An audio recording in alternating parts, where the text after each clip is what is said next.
En el nombre del Padre, y del Hijo, y del Espíritu Santo. Amén. Ave María Purísima, sin pecado concebida.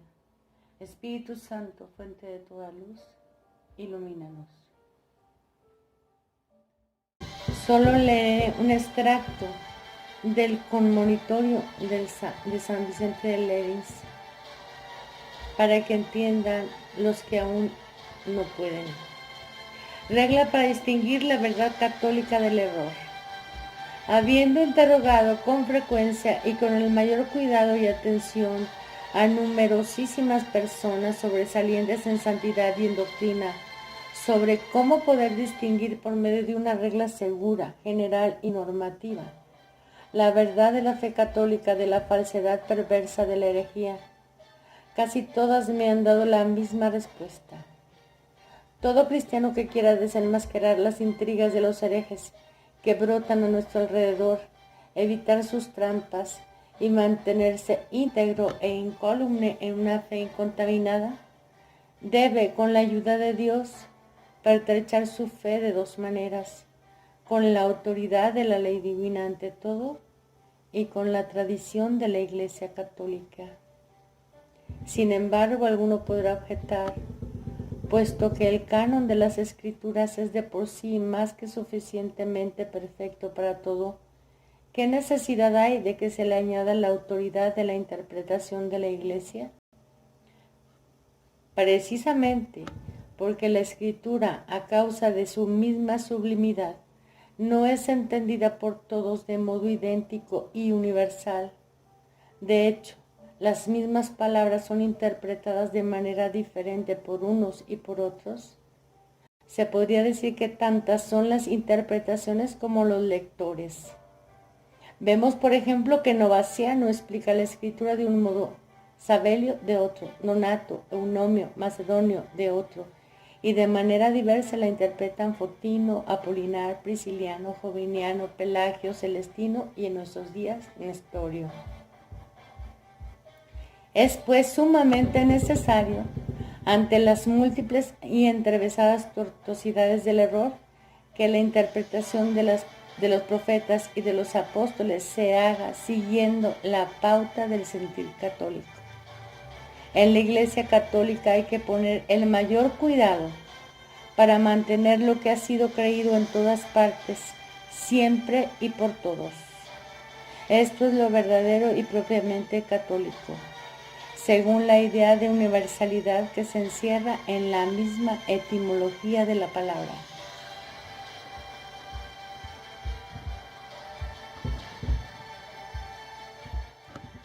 No suceda que el deseo de ser breve a toda costa me haga dejar atrás cosas importantes. En el tiempo de Donato, de quien han tomado el nombre los donatistas, una parte considerable de África siguió las delirantes aberraciones de este hombre, olvidándose de su nombre, de su religión, de su profesión de fe, antepusieron a la Iglesia de Cristo la sacrílega temeridad de un solo individuo. Quienes se opusieron entonces al impío permanecieron unidos a las iglesias del mundo entero, y solo ellos, entre todos los africanos, pudieron permanecer a salvo en el santuario de la fe católica. Obrando así, dejaron a quienes habían de venir el ejemplo egregio de cómo se debe preferir siempre el equilibrio de todos los demás a la locura de unos pocos. Un caso análogo sucedió cuando el veneno de la herejía arriana contaminó no ya una pequeña región, sino el mundo entero, hasta el punto de que casi todos los obispos latinos cedieron ante la herejía. Algunos obligados con violencia, otros reducidos y engañados. Una especie de neblina ofuscó entonces sus mentes, y ya no podían distinguir en medio de tanta confusión de ideas cuál era el camino seguro que debían seguir. Solamente el verdadero y fiel discípulo de Cristo, que prefirió la antigua fe a la nueva perfidia, no fue contaminado por aquella peste contagiosa. Lo que por entonces sucedió muestra suficientemente los graves males a que pueden dar lugar un dogma inventado. Todo se revolucionó, no solo las relaciones, parentescos, amistades, familias, sino también ciudades, pueblos, regiones. El mismo imperio romano fue sacudido hasta sus fundamentos y trastornado de arriba a abajo, cuando la sacrílega innovación arriana, como la nueva bellona o furia, sedujo incluso al emperador, el primero de todos los hombres. La herejía empezó a perturbar, trastornar, ultrajar toda cosa privada y pública, profana y religiosa, sin hacer ya distinción entre lo bueno y lo malo, entre lo verdadero y lo falso. Atacaba a mansalva a todo el que se oponía por delante. Las esposas fueron deshonradas, las viudas ultrajadas, las vírgenes profanadas. Se demolieron monasterios, se dispersaron los clérigos, los diáconos fueron azotados con varas y los sacerdotes fueron enviados al exilio. Cárceles y minas se colmaron de santos. Muchísimos arrojados de las ciudades anduvieron errantes sin posada hasta que en los desiertos, en las cuevas, entre las rocas abruptas, perecieron miserablemente, víctimas de las bestias salvajes y de la desnudez, del hambre y de la sed. ¿Y cuál fue la causa de todo esto? Una sola: la introducción de creencias humanas en lugar del dogma venido del cielo. Esto ocurre cuando por la introducción de una innovación vacía, la antigüedad fundamentada en los más seguros basamentos es demolida. Viejas doctrinas son pisoteadas, los decretos de los padres son desgarrados, las definiciones de nuestros mayores son anuladas, y esto sin que la desenfrenada concupiscencia de novedades profanas consiga mantenerse en los nítidos límites de una tradición sagrada e incontaminada. Esto fue lo que pasó en el Vaticano II, pero siguen empeñados en negarlo. Ahora vamos a ver por qué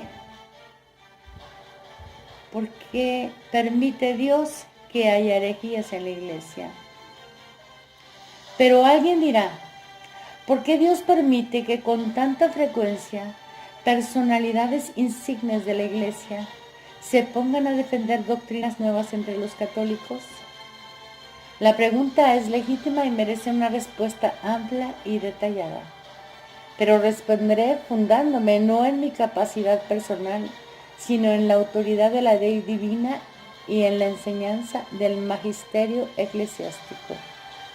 Oigamos pues a Moisés, que él nos diga por qué de tanto en cuando Dios permite que hombres doctos, incluso llamados profetas por el apóstol a causa de su ciencia, se pongan a enseñar nuevos dogmas que el Antiguo Testamento llama, en su estilo alegórico, divinidades extranjeras.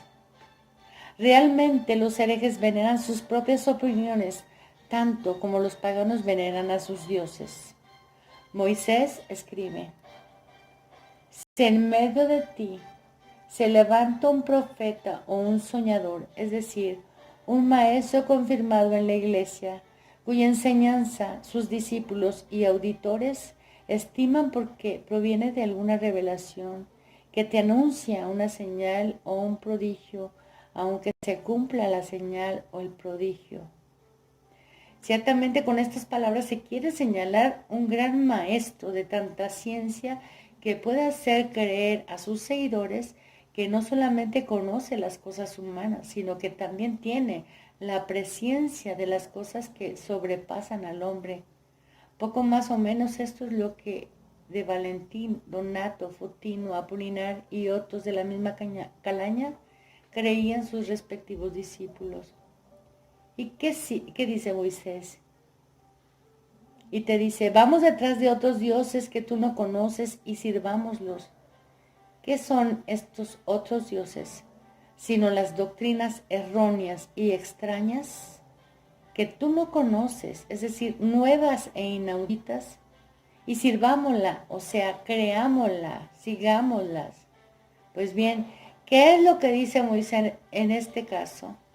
No escuches las palabras de este profeta o ese soñador. Pero yo planteo la cuestión.